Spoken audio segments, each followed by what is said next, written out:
ഓരോ പള്ളിയിലും പോയി ക്ലോക്ക് നോക്കുക അബീവേ, എപ്പോഴും 11:25 ഒരു സമയത്ത് കൃത്യസമയമില്ല അതിനകത്ത്. എപ്പോ നോക്കിയാലും ഒരു ബാറ്ററി വാങ്ങിയിടാൻ തന്നെ കൊണ്ടാകുന്നില്ല. പിന്നെ ഇയാൾ എന്നാത്തിനാ അതിനകത്ത് കയറിയിരിക്കുന്നത്?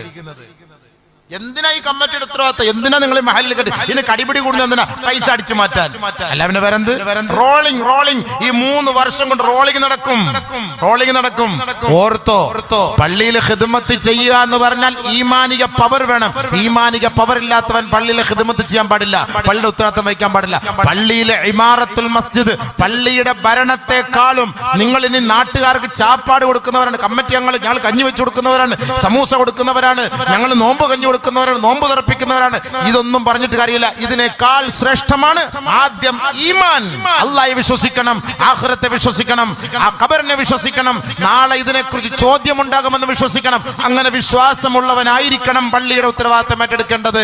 അല്ലാതെ ഞങ്ങൾ കുറെ സദഖകൾ ചെയ്യുന്നവരാണ്, നിസ്കരിക്കാൻ പറയുന്നവർക്ക് സൗകര്യങ്ങൾ ചെയ്തു കൊടുക്കുന്നവരാണ്, ഞങ്ങൾ നോമ്പ് തുറക്കാൻ പറയുന്നവർക്ക് കഞ്ഞി വെച്ചു കൊടുക്കുന്നവരാണ്, ഇറച്ചിച്ചോറ് വെച്ചു കൊടുക്കുന്നവരാണ്, എല്ലും കപ്പയും വെച്ചു കൊടുക്കുന്നവരാണ്, പൊറോട്ടി ഉണ്ടാക്കി കൊടുക്കുന്നവരാണ്. നോ, ഇതൊന്നും പറഞ്ഞിട്ട് കാര്യമില്ല. ഒരു ആയത്ത് കേട്ടോ. أجعلتم سقاية الحاج وعمارة المسجد الحرام كمن آمن بالله واليوم الآخر وجاهد في سبيل الله لا يستوون عند الله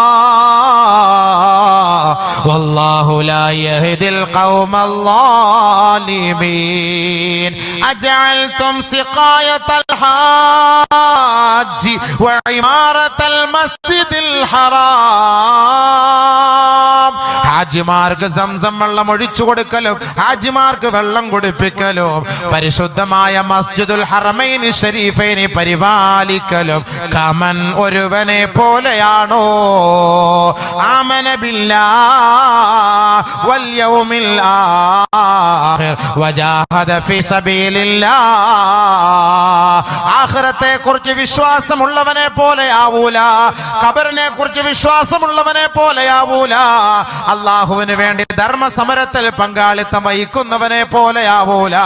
ഞാൻ പള്ളിയിൽ 13 വർഷം ഞാൻ കമ്മിറ്റി മെമ്പറായിരുന്നു എന്ന് പറഞ്ഞിട്ട് നാളെ അഭിമാനിക്കാൻ ഒരു വകയുമില്ല സഹോദരാ.